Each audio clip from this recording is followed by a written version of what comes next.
دربار لگا ہوا ہے، اور انہوں نے کہا کون ہے جو اس مجلس کے جو تخت جو ہے ملکہ بلقیس کا وہ جلد از جلد میری بارگاہ میں پہنچائے۔ تو ایک جن کھڑا ہوا اور اس نے کہا کہ میں اس مجلس کے برخاست ہونے سے پہلے وہ تخت لا کر آپ کی بارگاہ میں پیش کر دوں۔ آپ نے فرمایا نہیں، مجھے اس سے بھی پہلے چاہیے۔ وقال الذی عنده علم من الکتاب وانا آتیک بھی قبل ان یرتد الیک طرفک، کہا اس نے جس کے پاس کتاب کا کچھ علم تھا کہ میں وہ تخت لا کر پلک جھپنے سے پہلے آپ کی بارگاہ میں پیش کروں۔ تو دوستان ذی وقار یہ کیا ہے؟ ملکہ بلقیس کا تخت یمن میں تھا، حضرت سلیمان علیہ السلام شام میں تھے، لیکن حضرت سلیمان علیہ السلام خود بھی نہیں، ان کی امت کا ایک فرد جو ہے اور اس کے پاس بھی ساری کتاب کا علم نہیں، جو حضرت سلیمان علیہ السلام کتاب پڑھتے تھے وہ زبور تھی، اس کا بھی کچھ علم اس کے پاس تھا، تو اس کی طاقت کی وجہ سے انہوں نے سینکڑوں میل کی مسافت پہ پڑا ہوا تخت جو ہے وہ پلک جھپنے سے پہلے آن کی آن میں لا کر آپ کی بارگاہ میں پیش کر دیا۔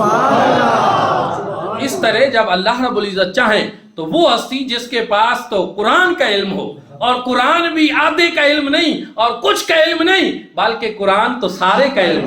میں نے ابھی بتایا کہ جو کہتے ہیں میں تو صرف بسم اللہ کی باقی تفسیر لکھوں تو 70 اونٹ اس کے بوجھ سے لگ جائے۔ جن کے پاس اس طرح کا علم ہو کہ جن کو علم کی سند اور علم کی ڈگری بھی بارگاہ مصطفیٰ سے نصیب ہو، اور حضور نے ارشاد میں آنا مدینۃ العلم وعلی بابوہا، لوگوں میں شہر یار علم ہوں اور علی اس کا دروازہ، اور حضور نے فرمایا انا دار الحکمت وعلی بابوہا، لوگوں میں حکمت کا شہر ہوں اور علی اس کا دروازہ۔ آپ مجھے بتائیں کہ جس کو علم کی سند بلکہ جس کو سارا علم بھی بارگاہ مصطفیٰ سے نصیب ہو، کیونکہ صحابہ اور اہل بیت میں سے وہ ہستی کہ جو شروع دن سے تا دم وصال حضور نبی کریم صلی اللہ علیہ وآلہ وسلم کے وصال مبارک تک حضور کے پاس ہی تربیت میں رہے، ایک ایک لمحہ ان کا حضور کے پاس گزرا، اور جنہوں نے بچوں میں سب سے پہلے اسلام قبول کیا، اور جنہوں نے حضور نبی کریم صلی اللہ علیہ وآلہ وسلم کے ساتھ سب سے پہلے مسلمانوں میں سے نماز پڑھی، اور جن کے اوپر ایک لمحہ بھی شرک کا نہیں گزرا، ایک لمحہ بھی شرک کا نہیں گزرا، وہ حضرت مولا علی کرم اللہ وجہہ۔ میرے بھائیو اور دوستو، تو ان کا قرآن سے بہت گہرا تعلق تھا اور حوض کوثر تک رہے گا، اور یہی وجہ ہے کہ پھر امام حسین کا بھی قرآن سے تعلق رہا۔ اور اسی لیے ایک پنجابی کے شاعر نے بڑی خوبصورت بات کی، وہ سنا کر اپنی بات سمیٹتا ہوں کہ اسی خادم آل محمد دے ساری جنت جان حسین ہے، جتے پتر بھرا سب راہ خدا لایا بہو احسان حسین ہے، او یاد آیتیں سنیاں کو جڑا پڑھیا قرآن حسین ہے، ممتاز کفن تے لکھ مرساں میرا دین ایمان حسین ہے۔ اللہ رب العزت ہم سب کو عمل کی توفیق عطا فرمائے۔ وآخر دعوانا ان الحمدللہ رب العالمین۔